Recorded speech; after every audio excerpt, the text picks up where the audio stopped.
Sir ওটা কি উদ্দীপক আর কি প্রশ্ন করছেন? প্রশ্নের সাথে উদ্দীপকের সাথে কোনো মিল নেই, কিছুই বুঝি নাই। কেন মতন সব প্রশ্ন উদ্দীপক তো ঠিকই ছিল, তুই কয় নম্বর প্রশ্নের কথা কইতেছে? স্যার আমি ওই 1 নম্বর প্রশ্নের উদ্দীপকের কথা কইতেছিলাম। এখানে আপনি লিখছিলেন যে গনিমিয়া একজন কৃষক, কিন্তু বর্তমানে তার কোনো জমি জায়গা নাই। তার বাপ দাদার এক সময় 500 বিঘা জমি ছিল, সেগুলো চাষবাস করে তারা খুব ভালোই চলতো এবং তাদের একটা নাম ডাক ছিল, তাদের সংসার অনেক বড় ছিল, দেশব্যাপী তাদের একটা খ্যাতি ছিল। তারা যেখানেই যাইতো মানুষ তাদেরকে সম্মান করত, চেয়ার ছেড়ে দিত, তাদের জয়গান করত, তাদের নিয়ে সবসময় হইচই করত, তারাই নাকি সেরা, এইসব কথাবার্তা সবসময় বলতো। তাদের উপর দেওয়ার কেউ নাই, তারা যা বলবে তাই হবে এবং তারা সবসময় এটাই মানত। কিন্তু বর্তমানে যে তাদের কিছু নাই সেটা তারা স্বীকার করতে চায় না। তারা যে এখন ফকির হয়ে গেছে সেটা তারা মানতে চায় না।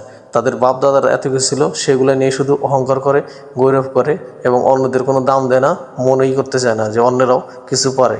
বর্তমান তাদের অবস্থা তারা মানতেই চায় না।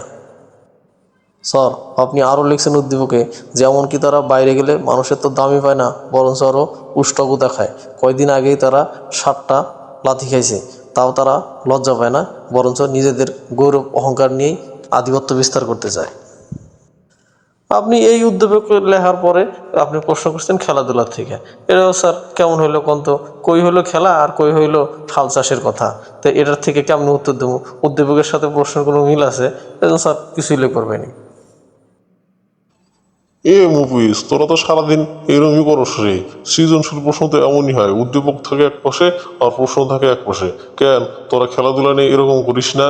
তাই তো উদ্দীপকে তুলে দিছি, আবার প্রশ্নগুলো উত্তর দিবার পাস না কে? আসলে তোরা খালি হুদাই লাফাস, কিছু না যায় নাই কথা কস, পারিস আর না পারিস খালি লাফালাফি করিস। বই তো ঠিক মতো পড়িসই না, খেলাধুলা তো ঠিক মতো দেখিসই না, হুদাই খালি প্যাপা করস। যদি দেখতি তাহলে আমার এই প্রশ্নের উত্তর খুব সহজে দিতে পারতি। অল্প না মাথাটা খেড়া, তাহলে বুঝতে পারবি যে কোন দেশের খেলার সাথে আমার উদ্দীপকের মিল আছে।